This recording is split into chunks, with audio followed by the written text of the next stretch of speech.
Bonjour, bienvenue sur le podcast Revenir à soi avec Joa, un espace de méditation et de réflexion inspirant une vie plus joyeuse et plus consciente. Merci de prendre ce temps pour toi. Bonne écoute.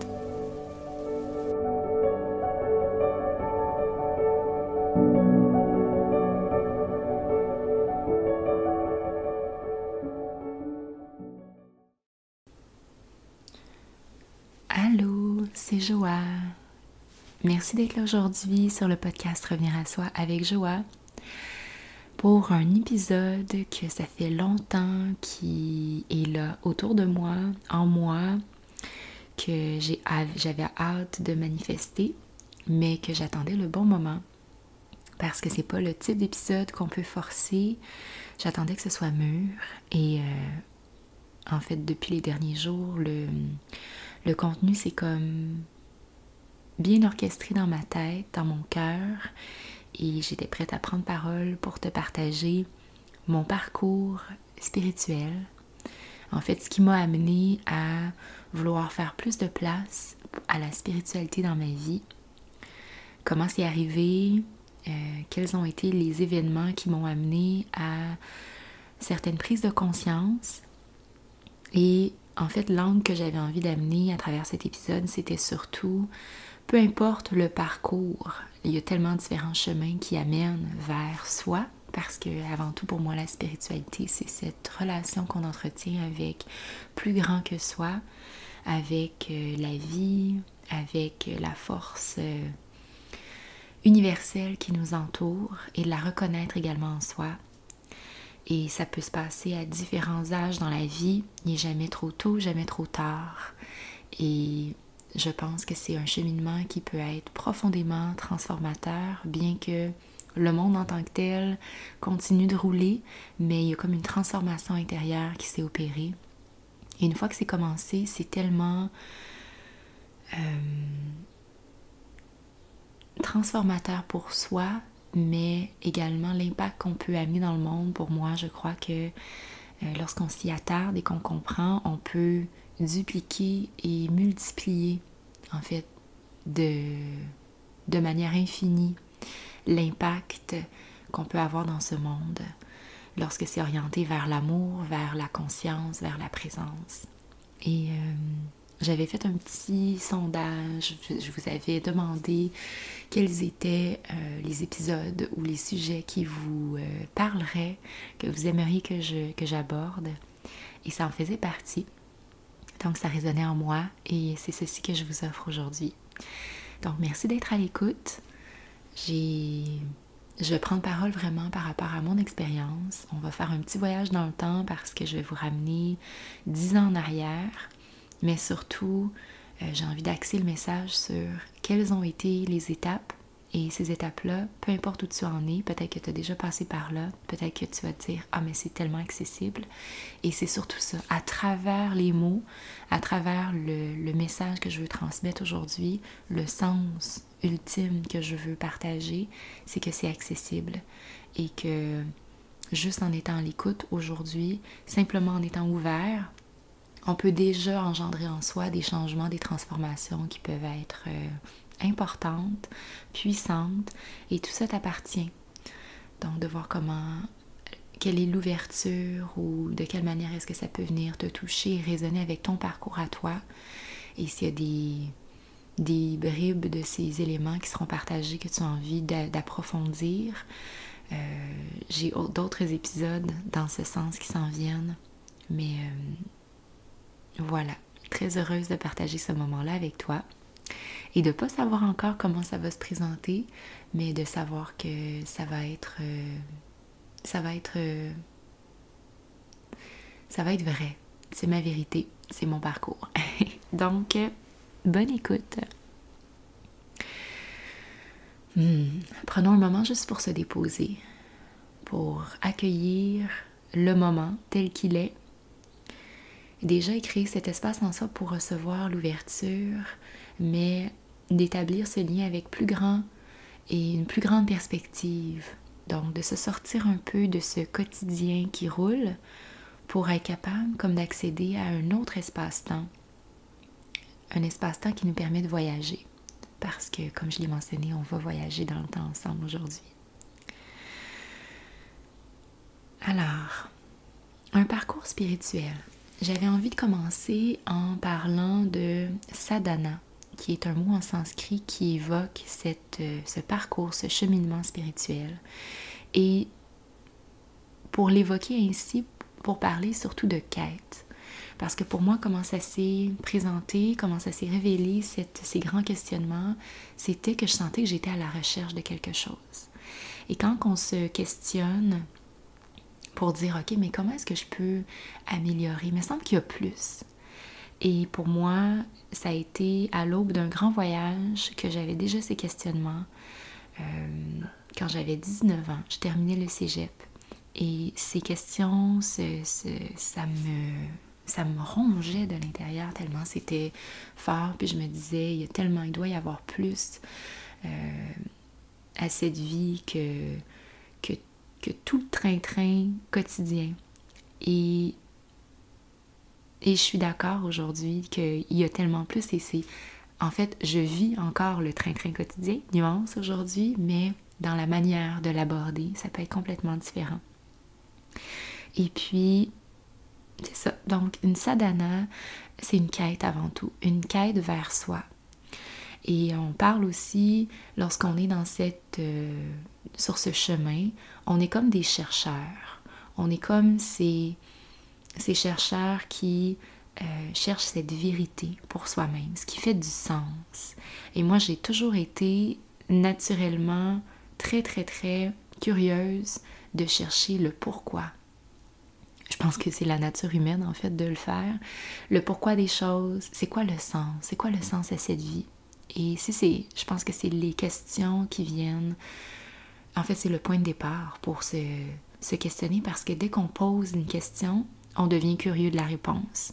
Et quand on s'ouvre au champ de perspective de ce qui peut se révéler, qu'on devient curieux, qu'on n'a pas d'attente, ben c'est là qu'on peut être catapulté dans des endroits, dans des événements, dans des situations qui peuvent être, oui, inconfortables, mais qui nous font grandir. Donc, je pense que la première posture qui est intéressante à canaliser ou à se déposer, c'est celle de curiosité. Et de ne se dire que je ne sais pas tout. Et quand on se met dans cette posture-là, c'est qu'on s'ouvre à tous les champs des possibles. Et à ce moment-là, une des questions qui était grande et qui était au départ, c'était « mais qui suis-je » Et je vais vous mettre un peu en contexte. Donc, pour mon parcours à moi, ça a commencé, c'est un grand voyage qui a débuté je dirais à l'hiver, en fait en début d'année 2013. Je finissais le cégep à ce moment-là. Et puis, j'avais cet espace entre mes choix où aller à l'université ou dans quoi est-ce que j'ai envie de me lancer. Et en dedans de moi, ça me disait vraiment, Jo, tu peux pas te lancer dans une voie sans savoir qui tu es. Et je remercie tellement cette intuition et cette guidance de m'avoir poussée à sortir complètement de cette zone de confort ou de vouloir aller explorer, parce que ce questionnement-là a été la base après ça de tous les choix. Ça m'a permis de me connaître davantage et de passer ce temps-là avec soi pour apprendre à se connaître, établir une relation avec soi-même. Ça a été la base de mon parcours qui m'a ramenée vers moi. Alors voilà, donc recommençons ce voyage ensemble. Voilà, je finissais le cégep, je terminais en fait la grève des carrés rouges, si tu t'en rappelles à ce moment-là. Et puis, je savais pas qu'est-ce que je voulais faire dans ma vie. Puis, ce bouillonnement intérieur et les circonstances autour ont fait que j'avais une amie qui était à Banff, mon amie Catherine, et elle était revenue, puis en fait, elle était revenue, elle est repartie, puis avec une autre de mes amies, on se disait, on va aller la rejoindre, on va aller passer, moi dans ma tête, je me disais 4 mois. Je vais aller passer 4 mois à Banff, terminer l'hiver, puis revenir à l'été. Puis je me disais peut-être que je commencerai l'université plus tard. C'était ça mon plan initial. Donc, j'ai 19 ans, j'étais en mode party mode, je suis très jeune, je sors, puis c'est important aussi de vous mettre en contexte sur cette ancienne moi. Parce que j'ai beaucoup d'amour pour elle. On est très différentes, je peux dire aujourd'hui, mais je peux dire qu'à ce moment-là, je me sentais plutôt influençable, dans le sens que je n'avais pas cette confiance en moi pour être capable d'assumer pleinement mes décisions.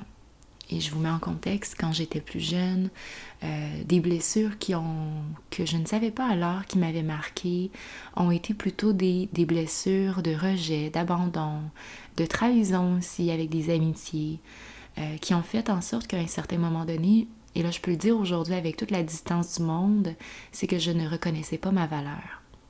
Donc mes patterns à moi, c'était à ce moment-là de suivre le groupe, pas opposer de résistance, je voulais rien manquer. Je me faisais des fois violence parce que ça me tentait pas nécessairement, mais je le faisais parce que je voulais pas être exclue du groupe.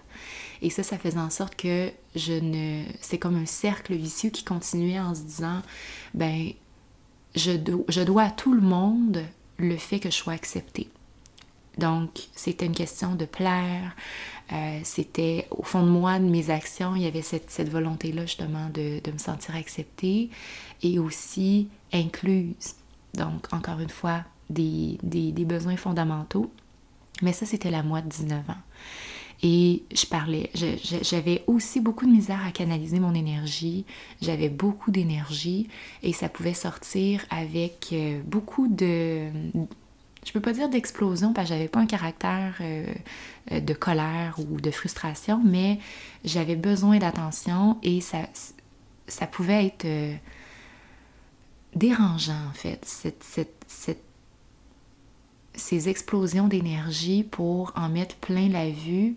Au final, en fait, c'était juste parce que je voulais avoir de l'attention sur moi. Et ça, c'est beaucoup de conscience de moi-même qui m'ont permis de constater ces choses-là et de faire « Hey, ça me tente pas d'être ça, fait que je vais changer. » Mais à ce moment-là, je le voyais pas. Donc, j'avais goût d'aventure, je suis partie. Et juste comme ça, en fait, j'amorçais le plus grand périple de ma vie sans savoir. Je savais que ça serait quelque chose de grand. J'avais comme ce feeling-là, mais je savais pas exactement quand j'allais revenir. Je savais que j'allais revenir grandi et changer, mais sans plus. Donc, c'était comme une nouvelle aventure qui partait. Et au final, je suis revenue complètement et fondamentalement différente dans le sens que ma perception était différente et c'est ça qui a amorcé mon parcours, ce qui m'a amené à plus de conscience. Et sans passer trop de détails, mais je trouve que ces détails-là, ils sont importants. À Ben, je suis restée là pendant 5 mois.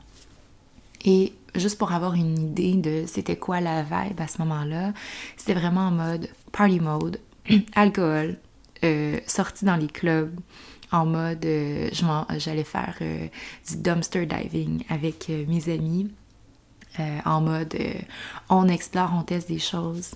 Mais aussi ce qui s'est passé à un moment important à Banff, ça a été que au moment où je suis arrivée dans la ville, j'ai pressenti que mes plans allaient changer vraiment rapidement. Et ce qui s'est passé, c'est que les amis avec qui j'étais, mon petit cocon, Catherine, Michel et Karine, que j'ai rencontrés là-bas, sont partis après environ quelques semaines, en fait, même pas un mois, sont partis voir un spectacle à Whistler, puis dans ma tête, j'étais comme, ils reviendront pas. Et c'est ça qui s'est passé, en fait. Et je pense que ça a été, oui, très déstabilisant d'être finalement seule. Puis en fait, on n'est jamais seul. J'avais d'autres personnes autour. Mais moi qui s'accrochais aussi à ce cocon-là pour me sentir connectée et liée, partait. Et là, ça a été la première épreuve, on peut dire, un premier défi qui a été de maintenant, il faut que tu te débrouilles seule. Et ça m'a permis des rencontres, ça m'a permis de me faire confiance dans connecter avec les gens et me rendre compte que je suis capable de, même si il n'y a pas ces gens-là autour de moi qui représentent comme un filet de sécurité, je suis capable. Et je crois que dans ces étapes-là, d'être capable de se faire confiance et de se dire « je suis capable » et toutes les situations où on pouvait dire « ah ben ça, c'est à cause de telle personne, c'est grâce à cette personne-là que j'ai réussi à faire ça » et se ramener son pouvoir, se réapproprier de se dire « non, c'est parce que j'ai été capable de connecter avec les gens. Et c'est pas en s'enflant la tête, là, en restant avec cette humilité-là de constater, de dire j'ai ça en moi et j'ai pas à toujours penser que c'est grâce aux autres que j'y arrive. Il y a une partie qui m'appartient. Premier apprentissage. Et là, je vais rapidement parce que ultimement, c'est un peu plus tard dans le voyage que beaucoup est arrivé. Mais comprenons ça que à Banff, vraiment en mode party mode, mode de vie, bon, d'une jeune fille de 19 ans. Puis c'était le fun. En fait, pendant que j'étais là et dans cette période-là, j'étais contente. Et pour moi, toute la variété d'expériences fait partie de l'expérience en tant que telle pour être capable après ça de déterminer où est-ce qu'on a envie de se situer. Ce qui a suivi Banff, ça a été que je suis partie sur le pouce de Banff jusqu'à... J'ai fait un arrêt dans la vallée d'Okanagan quelques semaines et ça a été pour moi là, probablement, si je regarde ma vie au complet, le morceau où est-ce que ça me ressemblait le moins de toute ma vie. Dans pas prendre soin de ma santé, pas bien manger. J'étais pas avec des gens à ce moment-là non plus qui faisaient en sorte que je me sentais nécessairement bien, valorisée, en confiance, ni même respectée, je dirais, à certains moments. Et ça tire dans ce temps-là. Ça tire d'inconfort, mais c'est comme si la vie te teste à te dire à quel moment est-ce que tu vas mettre ton pied à terre, tu vas faire là, c'est assez. Et c'est ce que la vie a pas mal fait à ce moment-là parce que je me reconnaissais plus. En dedans de moi, ça faisait, ben voyons donc, qu'est-ce que tu es en train de faire? Et ça a été challengeant parce que j'étais comme pognée dans une boucle, puis je continuais avec ça, encore dans mes patterns de je veux pas m'en aller, mais ça a été très inconfortable ce moment-là. Malgré qu'en apparence, ça avait l'air de fonctionner. Et après ça, je suis arrivée à Vancouver, je suis allée à Tofino en fait, où est-ce que j'ai vécu pendant 2 mois. Et à ce moment-là, ça a été le moment où j'ai retrouvé mon amie Catherine, qu'elle avait fait un autre bout de chemin aux États-Unis, elle est revenue à Montréal, puis elle est revenue, puis on s'est retrouvés à Tofino. Plein de péripéties là, entre ça. Et ce qui s'est passé, c'est que elle et moi, quand on s'est retrouvés, on a réalisé qu'on était dans la même situation. Elle, de son côté, voyageait avec des gens que ça fitait moins, puis qu'elle se reconnaissait pas, puis moi, c'était la même chose. Puis de constater ça, ça fait comme, hey, on fait-tu un move ensemble? Puis, en fait, en l'espace de une journée, on a pris notre décision, puis on a fait comme 180 degrés. J'ai laissé ces personnes-là avec qui je ne vibais plus. Pour moi, c'était pas ce qui me permettait de grandir et de m'épanouir. Et avec Kat, on s'est dit, on a déménagé ensemble, on travaillait à la même place, puis on a commencé à s'encourager à prendre soin de nous. Et dans mon cas, d'avoir cette amie, cette partner un peu de on s'aide, on s'entraide, ça a été immensément puissant. Et c'est avec elle que j'ai continué mon voyage par la suite. Mais c'est juste de dire que d'avoir... on peut le faire seul. Dans mon histoire à moi, ça a été... ça m'a donné le courage et l'énergie supplémentaire de faire hey, on va le faire ensemble. Puis c'est à ce moment-là que j'ai commencé à vouloir me choisir, à faire comme ok, tout ça qui ne me correspondait pas, tout ce qui n'était pas moi, et qu'en dedans de moi, c'est comme si on ne le sait pas encore qui on est à ce moment-là, mais c'est le fait que j'étais tellement dans un endroit qui était inconfortable, qui fitait pas, que c'est comme s'il y a eu une rébellion intérieure de faire comme mais qu'est-ce que tu crisses? Qu'est-ce que tu fais? Puis là, j'ai fait comme, ok, je prends ça en main. Et parce que si c'est pas moi qui le fais, il n'y a personne qui va le faire. Fait que j'ai recommencé à m'entraîner. J'ai recommencé à manger sainement. J'ai commencé aussi à m'intéresser à justement la spiritualité. Je regardais à ce moment-là, je pense que c'était des vidéos genre de Spirit Science. Et j'ai fait mon premier cours de yoga à Tofino, que j'ai pas aimé, je me rappelle. Mais quand même, j'étais ok, nouvelle expérience. Puis après ça, notre appel a été d'aller au Costa Rica. Au Costa Rica à ce moment-là. Puis on savait pas exactement où aller, qu'est-ce qu'on voulait faire, mais c'était juste comme, hey, on s'en va-tu au Costa Rica? C'était rendu le mois d'octobre, puis nous, notre trip, c'était, tu sais, moi, j'avais commencé à faire du hula hoop, puis Kat et moi, en fait, on en faisait ensemble. Notre trip, c'était d'aller sur la plage, danser, se sentir libre, connecter avec le mouvement, être dehors, puis là, on arrivait vers l'automne, puis bientôt l'hiver, puis on se disait, on a envie de continuer ça à quelque part où il fait chaud. Et on a continué notre voyage au Costa Rica.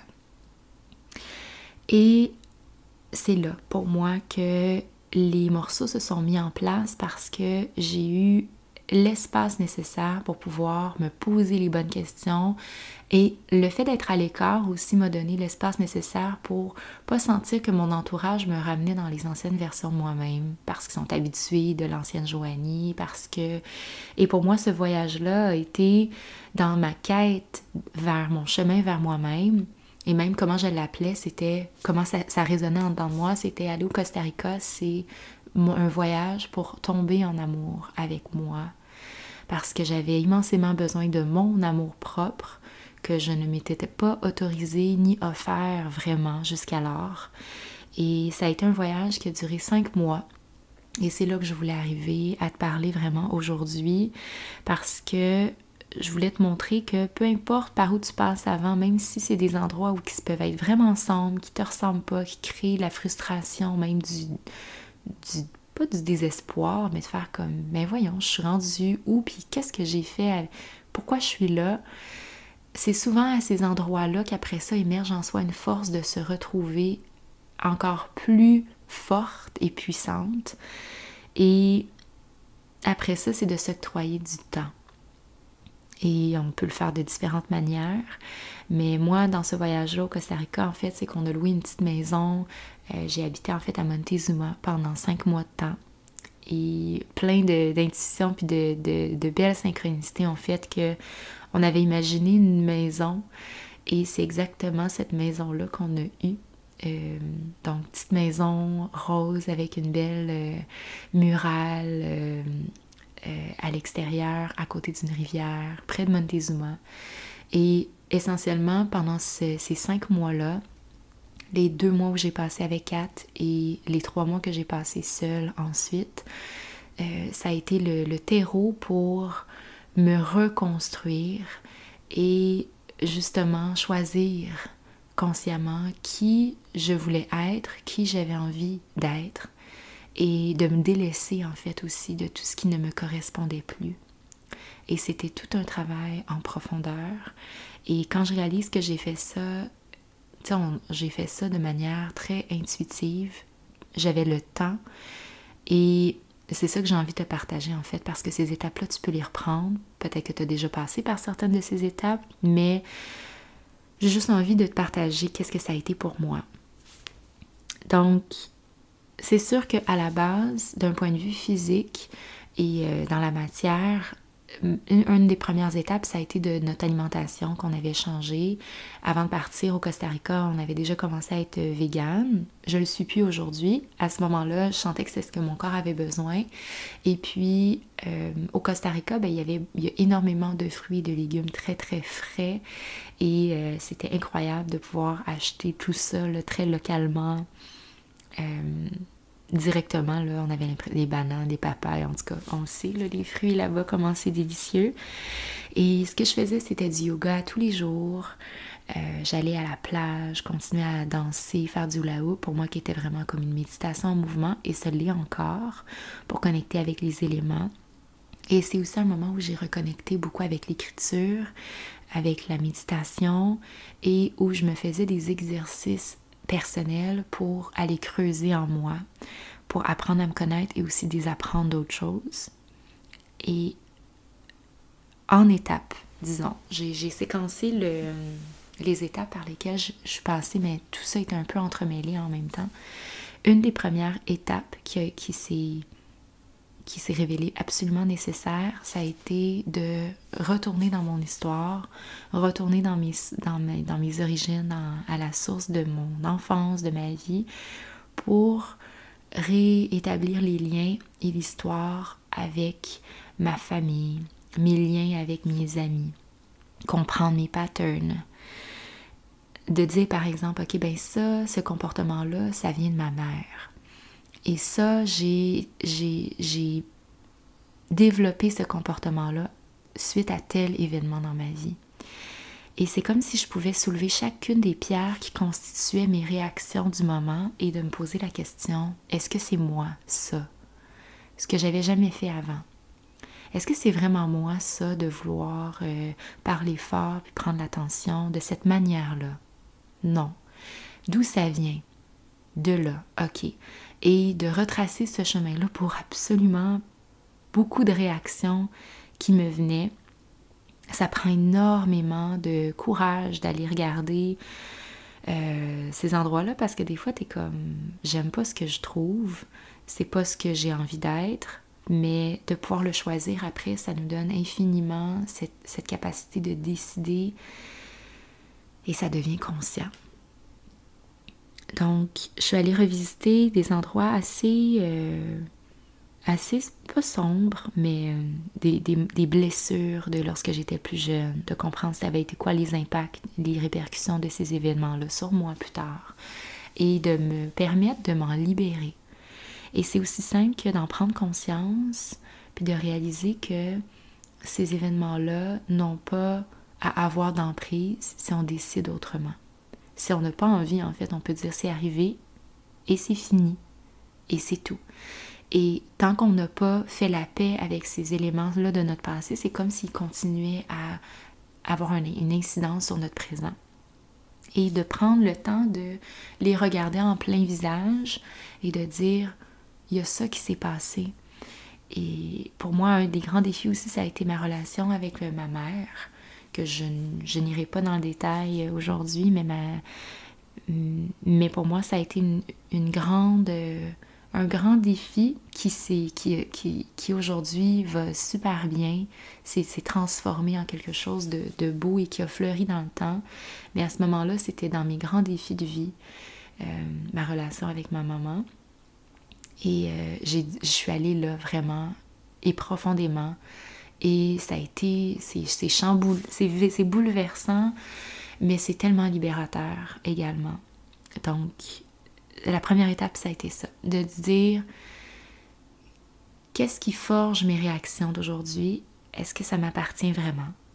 Est-ce que je fais ça pour plaire à telle personne? Est-ce que ça vient d'une réaction par rapport à ma relation avec mes amis ou des gens autour de moi? Et au final, c'est de se décider et de se dire, qu'est-ce que moi j'ai envie au final? Puis je vais arriver dans des exemples aussi, toutes ces réflexions-là m'ont amené à réaliser que, justement, je ne savais pas mettre mes limites par peur du rejet. Que cette version de moi-là, à ce moment-là, voulait être lovable. Je voulais être aimable, aimée. Donc, ça venait créer des distorsions dans toutes mes actions qui faisaient en sorte que je ne me permettais pas d'être moi-même parce que je brimais certaines réactions, parce que je me disais, ah, ça c'est pas assez, ça sera pas accepté. Puis j'ai réalisé au final que c'est contre-productif quand on comprend que on est le seul et la seule personne qui peut verbaliser pleinement et avec authenticité et vérité ce qu'on est, c'est soi-même. Et si on brime ça, si on s'empêche, et il y a toujours une manière de dire, nuance, mais si on s'empêche d'être soi-même et d'être sa vérité et de vivre pour plaire ou pour répondre à telles attentes qu'au final, les gens s'en balancent un peu, dans le sens qu'on va vivre notre vie et c'est ça l'essentiel, ensemble, en partage, mais qu'on a cette valeur-là. On a cette valeur que seul nous peut apporter et qu'on peut s'autoriser à l'être pleinement. Et ça m'a donné immensément confiance en mes choix, en mes décisions, en mon opinion que je ne valorisais pas à ce moment-là. Et j'ai commencé à accepter de prendre ces décisions-là pour moi et à faire confiance à mes choix. Et ça a été le début de quelque chose. J'en parle, j'ai l'impression que ça fait une vie au complet parce que pour moi, ma vie, c'est comme si elle a commencé là. C'est comme si je suis née à moi-même avec conscience.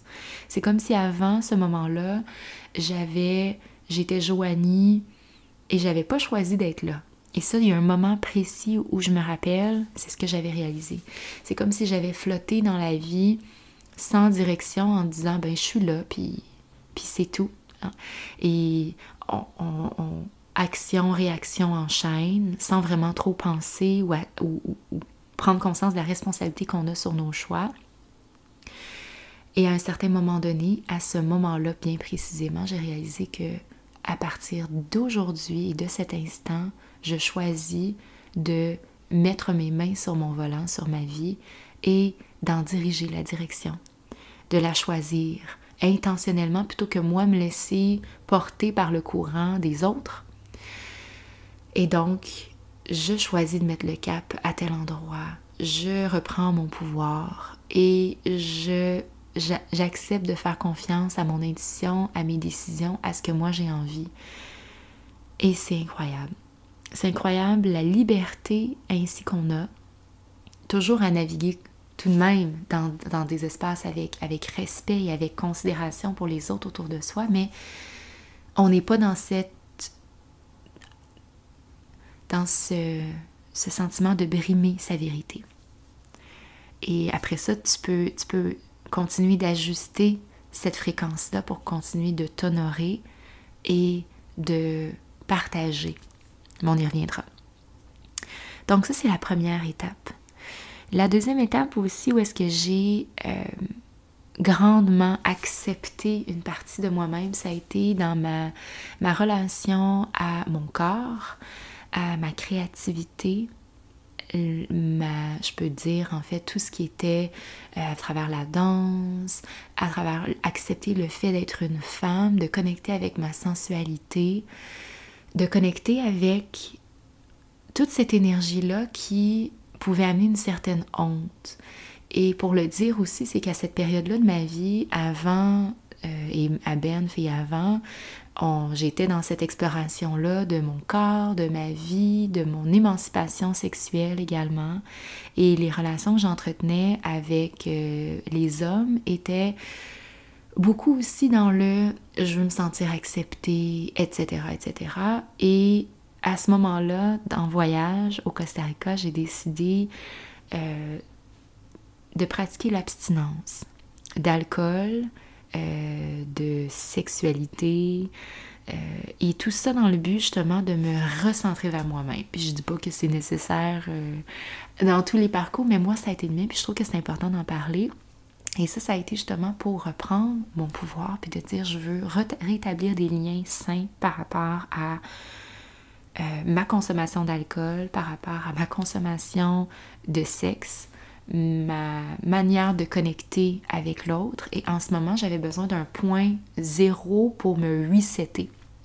Alors, j'ai appris à bouger pour moi, à apprendre à accepter et aimer ce corps que j'avais hautement barouetté et eu des grandes attentes. Et en tout cas, tout ça pour dire que prendre ce moment-là pour prendre soin de moi, pour bouger pour moi, pour faire les choses pour moi.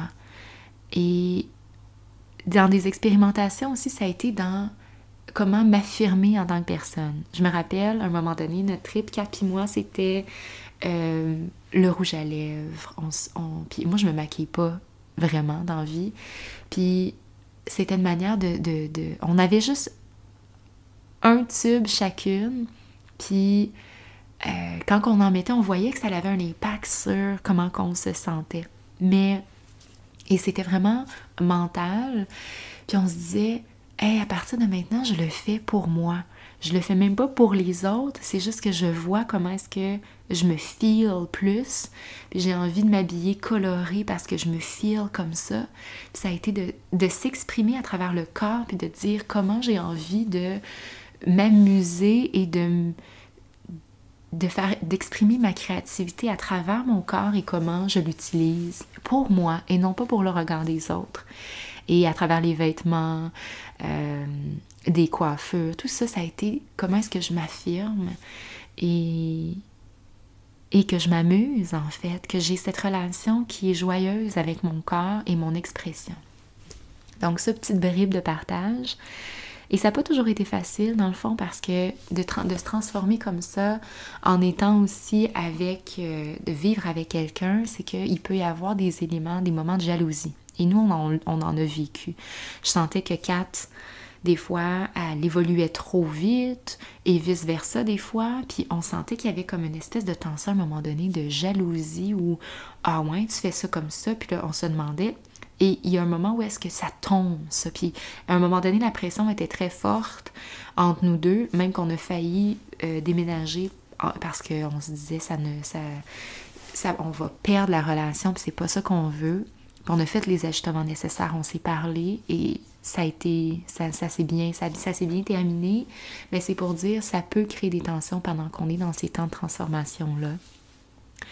Et et je suis tellement contente qu'on ait eu cette conscience-là de s'en parler pour qu'on puisse le résorber et sauver et faire évoluer notre relation par la suite. Puis Kat, je veux dire, c'était ma maid of honor à mon mariage. C'est encore une de mes meilleures amies. Puis on a vécu ça ensemble, ça me fait capoter. Ce moment-là de transformation, qu'on s'est accompagnés mutuellement dans notre cocon de transformation. Puis on se disait, moi, comment je le voyais vraiment, c'était ça. Je m'en allais au Costa Rica pour me mettre dans un cocon. J'étais cette chenille-là qui était prête à se replier sur elle-même, à prendre un moment vraiment seul pour la transformation qui était nécessaire. Et je me disais, je vais revenir quand que je serai un papillon, mais pas avant. Pas avant que la transformation soit complète. Incroyable. Les émotions, le sentiment de libération qui est là et qui est accessible à tout le monde. C'est ça que j'ai envie de répéter. C'est accessible. On n'a même pas besoin d'aller s'exiler au Costa Rica pour faire ça. Ça peut être fait chez soi, en réfléchissant, en se posant ces questions-là. Et c'est ça que je veux rendre disponible aujourd'hui. Ensuite, se questionner sur les moteurs de l'action. C'est quoi qui motive mon action? Pourquoi j'agis? Et en fait, même le moteur de mes décisions. Est-ce que mes habitudes, et c'est d'être capable de se le ressentir, de faire « Hey, je fais ces choses-là pour moi. » Et c'est pas en soi égoïste, au contraire, parce que je sais que des fois, quand on fait comme « Hey, je fais les choses pour moi », je veux pas sembler égoïste. Dans un contexte de développement de soi-même, puis d'être capable de discerner qu'est-ce que je fais pour moi ou qu'est-ce que je fais pour les autres. Est-ce que je m'habille juste pour plaire à l'autre ou je le fais parce que j'ai envie de le faire pour moi et je me sens bien? Et au final, peu importe comment les autres le percevront, ça leur appartient. C'est aussi de construire des habitudes positives. Je me rappelle à ce moment-là, à tous les jours, j'allais connecter avec la nature d'une manière ou d'une autre. J'allais voir l'océan, j'allais me coucher dans le sable. J'avais ce temps-là. Puis je me dis, je peux toujours, même quand j'ai pas le temps aujourd'hui, je peux fermer les yeux puis me transporter à cette période-là de ma vie parce que elle fait partie de moi et je peux toujours la revisiter. Et aussi, un des défis qui est arrivé vraiment au bon moment, je vous parlais de cette peur que j'avais d'être seule. Il y a un moment donné où est-ce que Kat, pas loin de Noël, elle avait l'appel de retourner à Montréal parce que sa grand-mère était malade, puis elle s'ennuyait de sa famille. Puis ça faisait quand même plus longtemps que moi qu'elle était partie, elle aussi. Fait que là, anciens patterns qui reviennent, dans le sens que je me dis, comme ça change mes plans, ça me tente pas de revenir moi. Puis il y a une partie de moi qui a encore peur d'être seule, mais vu que j'ai amorcé la transformation puis que je suis capable de me faire confiance, ce que ça me disait, c'est ben reste toi, t'as pas besoin de revenir. Puis c'est ça que j'ai fait. Alors, et ça, à bien y penser, avec la distance, c'est probablement une des décisions qui m'a demandé le plus de courage parce que là, j'étais toute seule dans un autre pays, puis je sais pas pour combien de temps, mais au fond de moi, j'étais comme, t'es capable, ça va être le fun, on va faire ça, juste toi et moi. Et j'avais ce discours-là avec moi-même, comme si je développais une relation d'amitié. Et on dirait que ça, je le réalise juste en t'en parlant en ce moment. Mais c'est comme si j'avais cette inner voice qui me disait « Hey, on va faire ça ensemble, tu vas voir, ça va être cool. » Fait qu'elle est partie. Moi, je suis restée au Costa Rica pendant 3 mois après. Puis, j'ai eu du fun. Je me suis fait des amis. C'est comme si ce moment-là, ça a été, j'ai continué mes habitudes. Je suis partie, je continuais à faire mon hula hoop, d'aller faire mon yoga, mais j'ai rencontré des gens, je me suis fait des amis, de connecter et d'aller danser. Parce que c'est comme si à un moment donné, au début, on est comme très, très, très... Moi, je me sentais que je devais rester toute seule. Et l'indicateur qu'on est comme prêt à tester un peu ce nouveau nous avec le monde, c'est de s'ouvrir au partage. Et je suis partie à une vision à ce moment-là aussi. Donc, il y a plein de belles expériences qui m'ont prouvé que, regarde, ça, tu ne peux pas devoir ces expériences-là à qui que ce soit. Tu ne les dois pas à qui que ce soit. Tu étais seule. Et ça donne immensément confiance aussi. De s'accepter, de se dire oui. Et ça connecte à tout ce que l'on est, tout ce qu'on a dans le ventre finalement. On s'offre la possibilité de se dévoiler tout ce pouvoir-là. Et ça, dans un chemin spirituel ou dans un chemin de relation avec soi-même, c'est tellement beau de se faire confiance, de regarder, de se dire « Hey, je te laisse aller. Il n'y en a pas de problème. » Puis où est-ce que je me suis permis aussi cette exploration-là? Ça a été dans l'écriture. Ma voix, à ce moment-là, que j'ai beaucoup développée à travers l'écrit. J'ai aussi écrit une lettre à ma mère pendant cette période-là. Ça a été une journée hautement émotive. C'est une lettre de 9 pages, je me rappelle. Ça a pris 9 heures, une page de l'heure en moyenne. Et ça a été tellement une lettre qui a été une guérison profonde pour moi aussi. Et je l'ai envoyée à ma mère à ce moment-là. Et en tant que telle, après ça, ça lui appartient.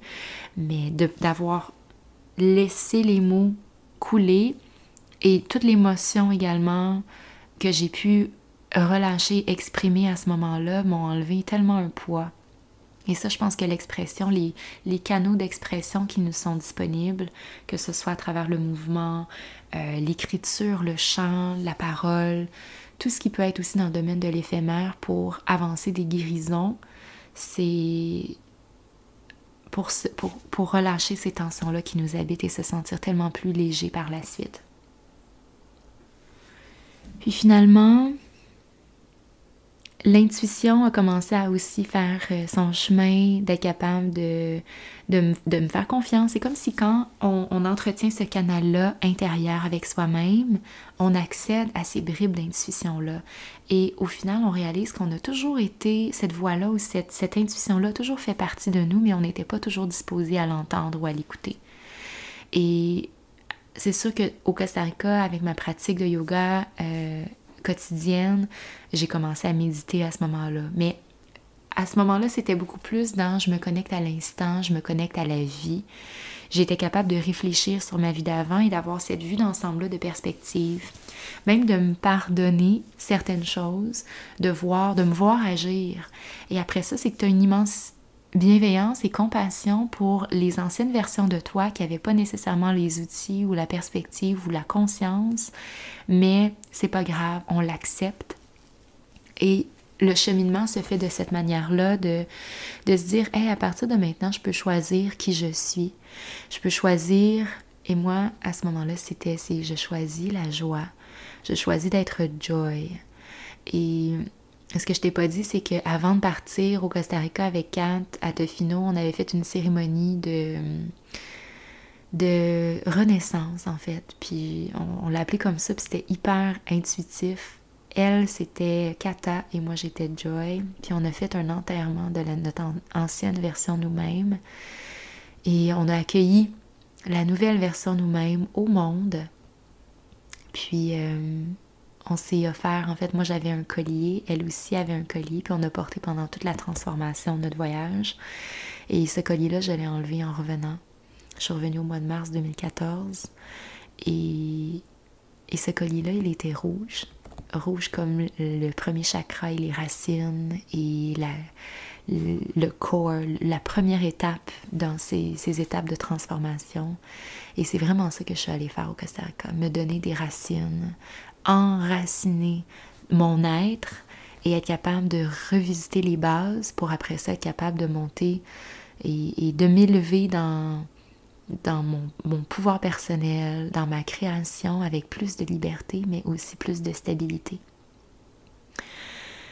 Et aujourd'hui, je peux dire que ces étapes-là m'ont permis même d'accepter tous les états humains et passagers, que des fois ça peut être des moments de tristesse, de colère, et ensuite la joie va revenir, mais que tout est correct et tout est valide et que tout est passager au final. C'est là que j'ai commencé à pouvoir à tracer le chemin pour revenir à moi. Et au final, cette relation, cette quête que je peux dire spirituelle, elle s'amorce avec un voyage pour pleinement vouloir entrer en contact et en relation avec soi-même. Comment on sait que après ça, on est prêt pour la suite? Dans mon cas, ça a été le goût du partage.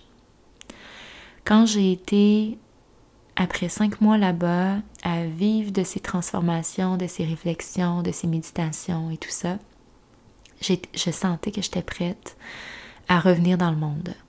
Parce que je me disais que j'avais solidifié cette nouvelle version de moi-même et que c'était le temps de la tester dans le monde et de reconnecter parce que je m'ennuyais. Là, c'est comme si avant, je m'ennuyais pas vraiment. Je savais que mes proches existaient, ils étaient loin, mais ils existaient. Mais là, c'est comme si j'avais hâte. J'avais hâte de les retrouver et j'avais hâte de qu'on poursuive nos histoires ensemble. J'avais besoin de ce temps-là à l'écart pour solidifier cette nouvelle version de moi. Mais je me disais, c'est pas ça la vie. D'être ici au Costa Rica dans une maison seule à faire du yoga tous les jours, c'est pas ça.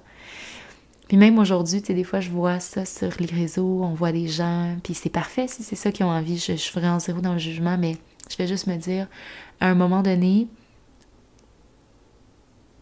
une des réalisations que j'avais eues, c'était ma vraie vie à moi, je veux la vivre avec mes proches. Et à ce moment-là, c'est ça. Quand le goût du partage se manifeste, l'envie de revenir, pour moi, c'était ça. C'est que l'apprentissage ultime, c'est que ma sadhana, elle se poursuit dans la vraie vie, pas coupée de mon réseau. Et c'est là que je suis revenue.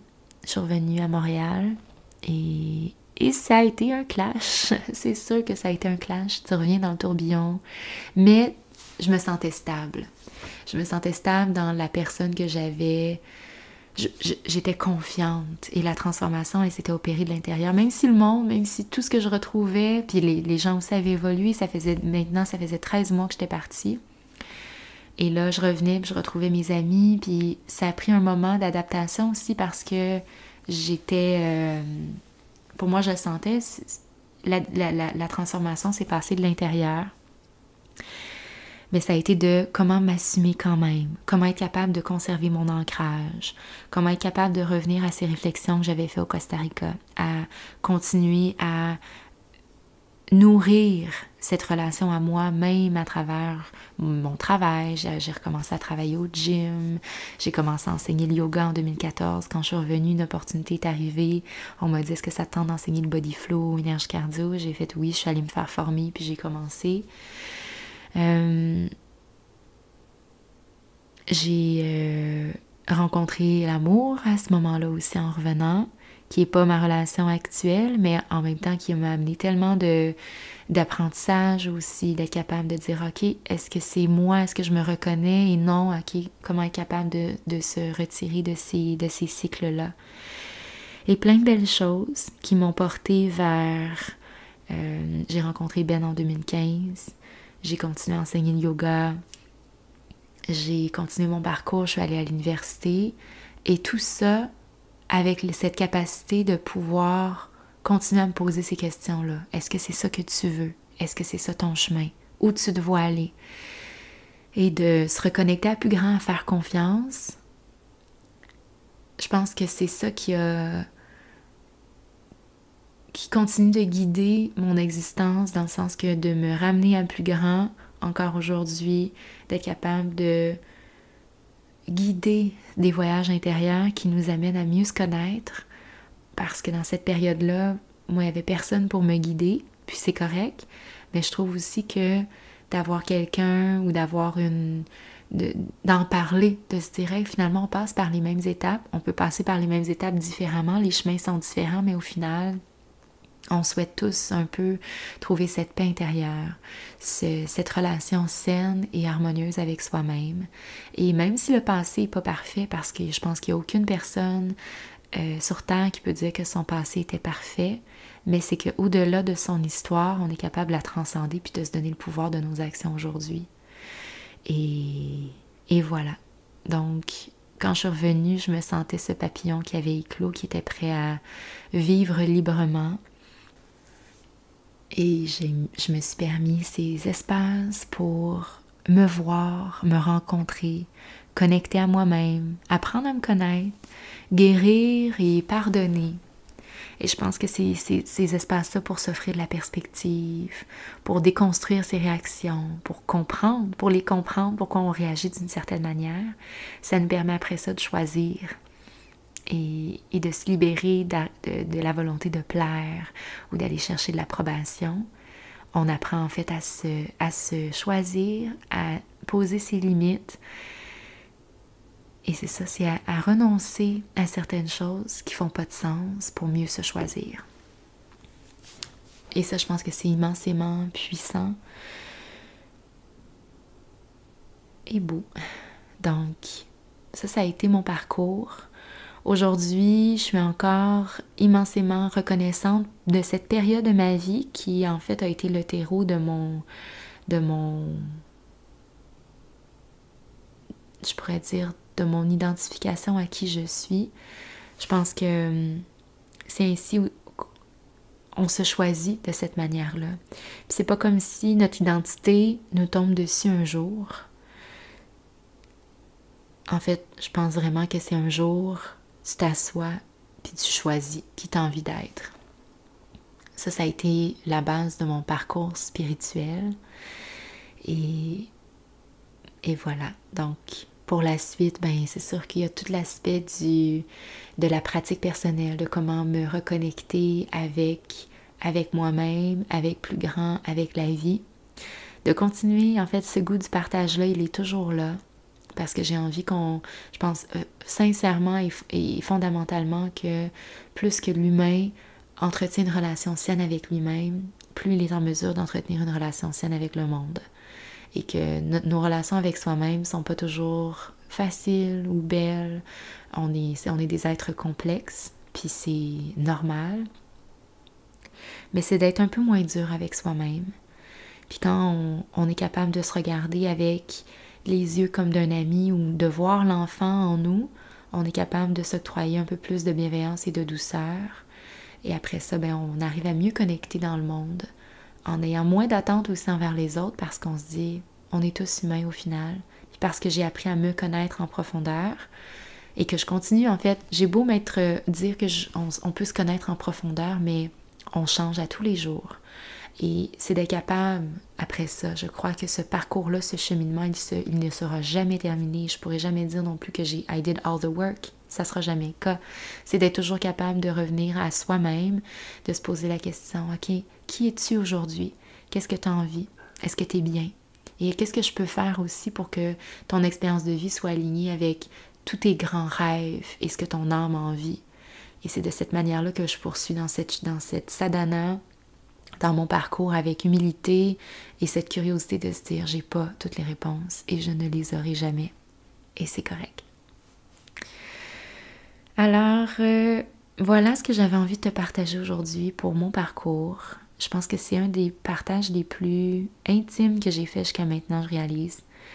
Il y a même des personnes dans ma vie assez proches à qui j'ai pas parlé aussi dans le détail de ces expériences-là. Mais si tu sentais que tu avais l'ouverture et l'envie d'apprendre à me connaître dans cette portion de mon existence, mais merci d'avoir été à l'écoute. Ça me ferait vraiment plaisir de savoir de ton côté, comment ça résonne, comment toi tu as vécu ton parcours et quels moments ont été déclencheurs dans ta quête spirituelle ou ta quête vers toi-même.